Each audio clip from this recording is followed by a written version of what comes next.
बिस्मिल्लाहिर्रहमानिर्रहीम और अस्सलाम वालेकुम। अब चलते हैं आज की अहम खबरों की तरफ और सबसे पहली खबर कराची से। पाकिस्तानी टीवी चैनल्स ये रिपोर्ट कर रहे हैं कि पाकिस्तानी स्टॉक मार्केट क्रैश कर गई है। जी हां, जैसे ही पाकिस्तान में स्टॉक मार्केट खुली 15,000 पॉइंट्स की गिरावट सामने आई, मतलब कि पाकिस्तानी स्टॉक मार्केट क्रैश कर गई। क्या यह सिर्फ पाकिस्तान के साथ हो रहा है? मेरे ख्याल में ये सब कुछ पूरी दुनिया में होता हुआ नजर आएगा। जैसे जैसे ऑयल की प्राइसेस ऊपर जा रही हैं, जैसे ही ईरान का कॉन्फ्लिक्ट शुरू हुआ है, उसके बाद आपको नजर आया है कि ऑयल प्राइसेस जो है वो सर्ज कर रही हैं, ऊपर जा रही हैं, और स्टॉक प्राइसेस जो हैं वो जाहिर है नजर ये आ रहा है कि शायद उनका जो रुझान है वो मनफी सिमत में होगा। हाँ, ये अलग बात है कि पाकिस्तान की क्योंकि स्टॉक मार्केट बहुत ही छोटी है, उसके ऊपर जो इम्पैक्ट होता है, पॉलिटिकल इंस्टेबिलिटी हो या रीजनल इंस्टेबिलिटी हो, उसका इम्पैक्ट शायद बहुत ज़्यादा होता है। इसलिए शायद इस तरह की गिरावट आपको दूसरी स्टॉक एक्सचेंजेस में इतनी बड़ी तादाद या इतनी बड़ी परसेंटेज पर नज़र ना आए, लेकिन बहरहाल हमें लग ये रहा है कि ओवरऑल रुझान जो है वो मनफी ही रहेगा। ये तो पहली खबर हो गई। ज़ाहिर है पाकिस्तान के बिजनेस के ऊपर इसके बड़े नेगेटिव इम्पैक्ट्स होंगे और आज मौजूदा DGISPR को भी ढूंढना पड़ेगा, बिकॉज माजी के DGISPR कहते थे कि जब हुकूमतों को हम गिराते हैं, इमरान खान की हुकूमत गिराने के बाद बाबर इफ्तिखार साहब ने कहा था कि देखिए स्टॉक मार्केट भी ऊपर आई है, उसने भी पॉजिटिव इशारा दिया है हुकूमत गिरने के बाद। तो अक्सर हमारे आसिम मुनीर हो या साबिक आर्मी चीफ हो, सभी को बहुत शौक है स्टॉक एक्सचेंज की परफॉर्मेंस का क्रेडिट लेने का।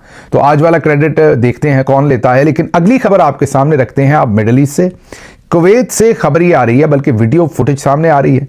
अभी ये अनकन्फर्म्ड न्यूज़ है। सोशल मीडिया के ऊपर बहुत बड़ी तादाद में इस वीडियो को शेयर किया जा रहा है, बल्कि मुतअद्दिद वीडियोज़ हैं जिनको शेयर किया जा रहा है, और वो हैं कि अमरीकी F-15, कुछ लोग कह रहे हैं F-35 है, कुछ कह रहे हैं F-15 है। तो अमरीकी F-15 जहाज़ जो है वो क्रैश हुआ है कुवैत के ऊपर, और जो पायलट है उसने जाहिर है अपनी जान बचाई है, और नीचे जो कुवैती सिटीज़न है उन्होंने उसको महफूज मुकाम पर फिर पहुंचाया, एक गाड़ी में बिठा के, अब पुलिस को बुलाया। वो तमाम चीज़ें अब वीडियो फुटेज में सामने आ रही हैं। जो जहाज़ है वो कलाबाजियां खाते हुए नीचे आ रहा है और उसके एक हिस्से को आग लगी हुई है। अब ये अभी तक नहीं पता कि उसको किसी मिसाइल ने हिट किया है या फिर ये आग उसके इंजन में खुद से लगी है। ये जब मजीद इसकी तफसीलात सामने आएंगी तो वो आपके सामने रखेंगे। लेकिन ये बहुत ही खौफनाक किस्म के अब मनाजर पूरे मिडल ईस्ट से आ रहे हैं, जो जुल्म ईरान के अंदर किया गया, क्योंकि अब जो इंटरनेशनल मीडिया है वो ये बता रहा है कि जो बच्चियां शहीद हुई हैं ईरान के अंदर, जिनकी उम्र 7 से 12 साल के दरमियान उनकी उम्रें थी। एक तो आपको पता है कि अली खामेनाई को और उनके साथियों को शहीद किया, उनकी फैमिली को किया। उसके साथ साथ स्कूल की बच्चियां, जिनकी तादाद गालिबन 180 से भी अब ज़्यादा हो गई है। एक बहुत बड़ी ट्रेजेडी है। इसको मीडिया उस तरीके से कवर नहीं कर रहा, बल्कि अगर हम मीडिया के आपको ये दो स्क्रीनशॉट दिखाएं, एक तरफ न्यूयॉर्क टाइम्स है तो दूसरी तरफ BBC है, मेहदी हसन और दूसरे प्रोमिनेंट लोगों ने ट्विटर पर ये जो डिस्क्रिपेंसी हो रही है या बदयांती हो रही है, इसको हाईलाइट किया है। देखिए, एक तरफ कह रहे हैं कि ईरान कह रहा है कि ये सब कुछ हुआ है, और दूसरी तरफ हतमी बता रहे हैं कि इजराइल के 9 लोग जो हैं वो मारे गए हैं। इजराइल के बारे में इनके पास कंफर्म खबर है, लेकिन जब ईरान बताता है कि हमारे इतने लोग शहीद हुए हैं या मारे गए हैं, तो वहां कहते हैं ईरान से, इसमीन ईरान का क्लेम है, हमें नहीं पता सच है कि नहीं है। इसी तरीके से आप इजराइल की छोटी खबर है तो वो टॉप के ऊपर लगी हुई है, और ईरान की बहुत बड़ी ट्रेजेडी है 180 बच्चियों की शहादत की, तो उसको नीचे नुक्कर में छोटी न्यूज़ बनाकर पेश किया जा रहा है। तो इसको सभी ने हाईलाइट किया है कि किस तरीके से मीडिया जो है वो बुरे तरीके से, आप ये कह लीजिए कि वो बायस्ड भी है, कंप्रोमाइज्ड भी है, और वो अपनी मर्जी की स्टोरी जो है वो सामने रख रहा है। आगे चलते हैं। हमारे लिए F-35 वाला जो वाकया है ये तो आपके सामने हमने रखा, जो कुवैत के अंदर ये जहाज़ गिरा है। लेकिन क्या सिर्फ कुवैत के अंदर ये हो रहा है? नहीं, हर जगह पर। अभी थोड़ी देर पहले खबर आई है कि UAE के अंदर जो अमेज़न का डाटा सेंटर है उसको भी ईरानी मिसाइल ने हिट किया है। उसके साथ ही साथ अभी थोड़ी देर पहले एक वीडियो फुटेज सामने आई है जो ये दिखा रहा है कि उस वीडियो फुटेज में ये नजर आ रहा है कि शारजा का, जी हाँ, अब शारजा जो है वो अबू धाबी, दुबई, ये रियासतें हैं UAE की। शारजा एक और आप ये कह लीजिए कि मुख्तलिफ रियासत है, वो भी उन्हीं की 7 रियासतों में से एक है। उसके एक शॉपिंग सेंटर पर भी हमला हुआ है और वहां से आग और धुआं निकलता हुआ नजर आ रहा है। इराक का जो अमेरिकी बेस है या हवाई अड्डा है उसके ऊपर तो कल जो तबाही हुई वो आपको दिखाई दी थी। इसके अलावा भी कई जगहों से, मतलब अब बहरीन से तो बहुत ज़्यादा ऐसी वीडियोस सामने आ रही हैं जिससे ये नज़र आ रहा है कि मुख्तलिफ बिल्डिंग्स जो हैं और मुख्तलिफ प्लेसेस जो हैं उनको ईरानी मिसाइल जो हैं वो हिट कर रहे हैं। इसी तरह कल आपने देखा कि या तो उनकी जो बैटरीज हैं, मतलब कि जो उन्होंने एक डिफेंस मिसाइल डिफेंस सिस्टम है उनका, वो ओवरवेल्म हो गया है, मीन ज़्यादा इस्तेमाल हो गया है, या उसकी कैपेसिटी से ऊपर ईरानी मिसाइल पहुंचे हैं। तो कल बहुत सारे ईरानी मिसाइल जो हैं उन्होंने इसराइल को हिट किया है, जिसमें वहाँ से अब हलाकतों की खबरें जो हैं वो सामने आ रही हैं। इसी तरीके से बहरीन से आग के शोले निकलते हुए नज़र आ रहे हैं।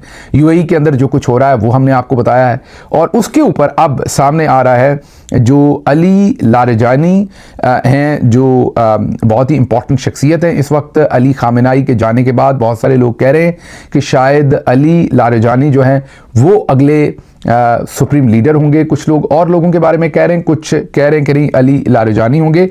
बहरहाल वो ये कह रहे हैं कि अमेरिका के अड्डे आग की बजाय अमेरिकी सरजमीन शुमार होंगे। ये उन्होंने खित्ते के अरब ममालिक को अरबी ज़ुबान में एक पैगाम जो है वो ट्विटर के ज़रिए दिया है।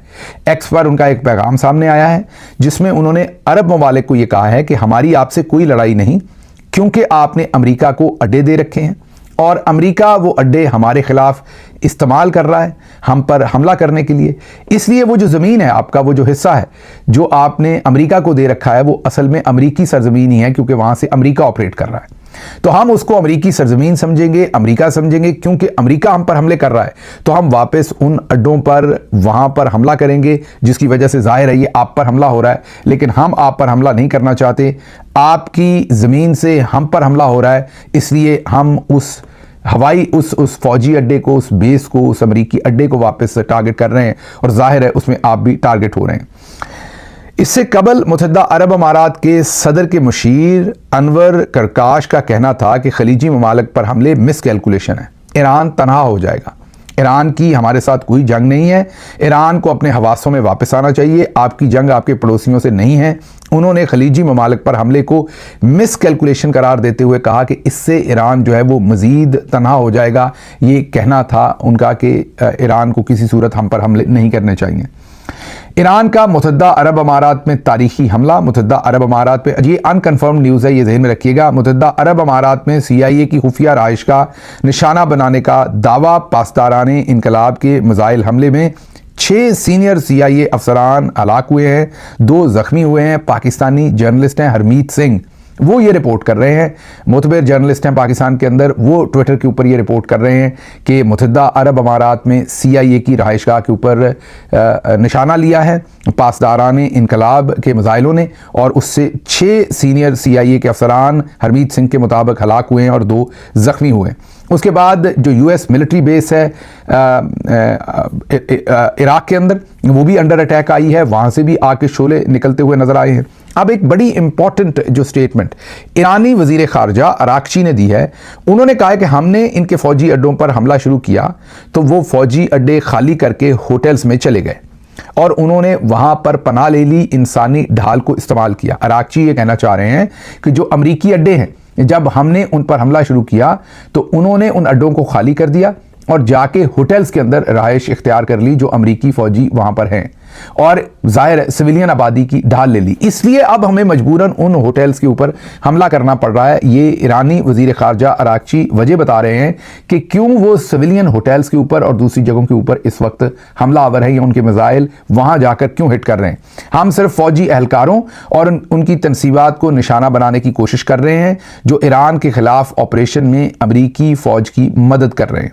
इसके अलावा मैं आपको ये भी यहाँ बता दूं कि जो हमें अभी तक हमने सारा मुशाहदा किया है, ज़ाहिर ग्राउंड पर तो हम नहीं हैं, ना ही इन अमूर के कोई बहुत ज़्यादा एक्सपर्ट हैं, लेकिन जो हमने अभी तक अपनी अंडरस्टैंडिंग डेवलप की है वो ये कि बहरीन में जो ईरान है उसकी इंटेलिजेंस सबसे ज़्यादा है, UAE से भी, सऊदी अरब से भी, सबसे ग्राउंड की इंटेलिजेंस उन्हें सबसे ज़्यादा वहाँ से मिल रही है, क्योंकि जो लोकल वहाँ के ज़राए हैं वो कह रहे हैं कि जहाँ जहाँ कोई भी शक है कि किसी होटल में कोई अमरीकी फ़ौजी या कोई और ठहरा हुआ है, उनके ताक ताक कर निशाने जो हैं वो ईरान के मिसाइल जो है वो ले रहे हैं। इसका मतलब है कि ग्राउंड इंटेलिजेंस वहाँ पर उनके पास मौजूद है। ईरानी फॉरेन मिनिस्टर अराक्ची ने यह भी कहा कि अमेरिका को अंदाज़ा नहीं है कि हमने पिछली कई दहाइयों से अमेरिका ने जो हमारे नेबरहुड में, हमारी हमसायगी में जो हमले किए, रिजीम चेंजेस की या लड़ाइयाँ लड़ी, वहाँ हमने अमेरिका को बहुत बारीकी से अमेरिका को स्टडी किया और अमेरिका की जो स्ट्रेटजी है उसके लिए काउंटर स्ट्रेटजी बनाई है। उन्होंने कहा है कि अब हमारी जो एबिलिटी है जंग लड़ने की, उस पर अमेरिकी हमलों से, ये ठीक है वो तेहरान पर बमबारी कर रहे हैं, लेकिन उनके कहने का मतलब ये है कि हमने जो अपनी स्ट्रेटजी है वो डिसेंट्रलाइज रखी हुई है। तेहरान को ये तबाह भी कर दें तो उससे हमारी जो जंग लड़ने की इस्तात है वो ख़त्म नहीं होगी। उनके कहने का मतलब ये है कि अमेरिका, क्योंकि उनके मुल्क के इर्द गिर्द इराक में, अफगानिस्तान में, यमन में, कई और जगहों पर जंगें लड़ रहा है या उसकी इन्वॉल्वमेंट रही है, तो इसलिए हमने अमेरिका के तमाम वॉर प्रोग्राम को या उनकी जो स्ट्रेटजी है उसको बहुत स्टडी किया और अपनी एक काउंटर स्ट्रेटजी बनाई जिससे हमने सेंट्रलाइज नहीं रखा, डिसेंट्रलाइज रखा हुआ है। अगर ये हमारा मेन सिस्टम तेहरान के अंदर तबाह भी कर दें तो तब भी हमारी वापस जंग लड़ने की जो अहलियत है वो ख़त्म नहीं होगी। हमने डिसेंट्रलाइज सिस्टम कर दिया हुआ है। जिस जिस जगह पे हमारा कोई भी कमांड एंड कंट्रोल मौजूद होगा, ब्रिगेड मौजूद होगा, हमारी अफवाज मौजूद होंगी, उनको पहले से हमने इंस्ट्रक्शन दी हुई है कि उन्होंने किस तरीके से काम करना है, तो वो इंडिपेंडेंटली भी काम करते जाएंगे। इसी तरीके से जो अराकची हैं उन्होंने ये कहा कि अब बहुत सारे मुल्कों पर जो हमले हो रहे हैं वो हम तेहरान से हुक्म नहीं दे रहे, उनको जो पहले से अहकामात मिले हुए हैं वो उसकी रोशनी में अपने ताईं खुद ही फैसले कर रहे हैं, क्योंकि बहुत सारे जो हमारे फौजी सेंटर्स हैं उनके राब्ते अब सेंटर के साथ उस तरह से नहीं है, क्योंकि हमारी कम्युनिकेशन को तोड़ दिया गया है। तो दूसरे लफ्ज़ों में वो ये बताना चाह रहे हैं कि हम एक बड़ी लंबी जंग लड़ सकते हैं, हम हारेंगे नहीं, गिव अप नहीं करेंगे, क्योंकि हमारा सिस्टम सेंट्रलाइज नहीं है जिस पर ये कब्जा कर सकें या उसे ब्रेक कर सकें।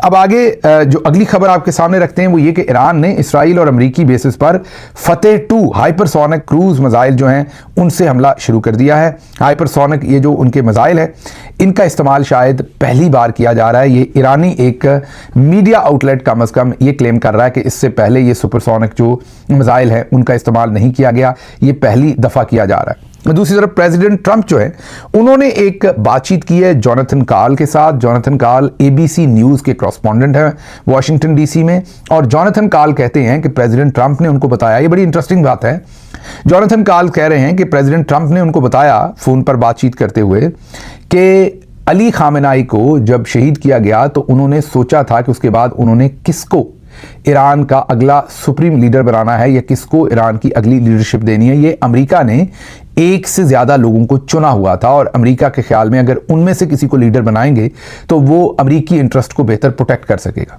लेकिन इंटरेस्टिंग बात यह है कि सदर ट्रंप ने कहा कि हमला हमारा इतना ज़्यादा सख्त और ख़तरनाक था कि वो जिन लोगों को हमने चुना हुआ था जो सीनियर पोजीशंस पर थे ईरान में, वो भी साथ ही मारे गए। मतलब कि जिन लोगों को पॉसिबली अली खामेनाई के बाद लीडर बनाना था, 1, 2, 4 लोग जो भी चुने हुए थे, वो सदर ट्रंप अब कह रहे हैं कि वो भी इस हमले के अंदर मारे गए हैं, कत्ल हो गए हैं, और अब हमें नहीं पता कि हम अगर रजीम चेंज करेंगे तो किसको सरबराह बनाएंगे, क्योंकि जिनके बारे में हमने सोचा हुआ था वो सारे तो मारे गए। जाहिर है, दूसरे लफ्ज़ों में सदर ट्रंप ये कहने की कोशिश कर रहे हैं कि ये सब कुछ इनकी प्लानिंग में नहीं था, लेकिन हो गया है। अब आगे यूएस प्रेसिडेंट जो हैं उनके बारे में इस वक्त फाइनेंशियल टाइम्स बहुत ही मोतबर एक न्यूज़ आउटलेट है, बहुत ही मोतबर एक आप ये कहिए कि मीडिया आउटलेट है।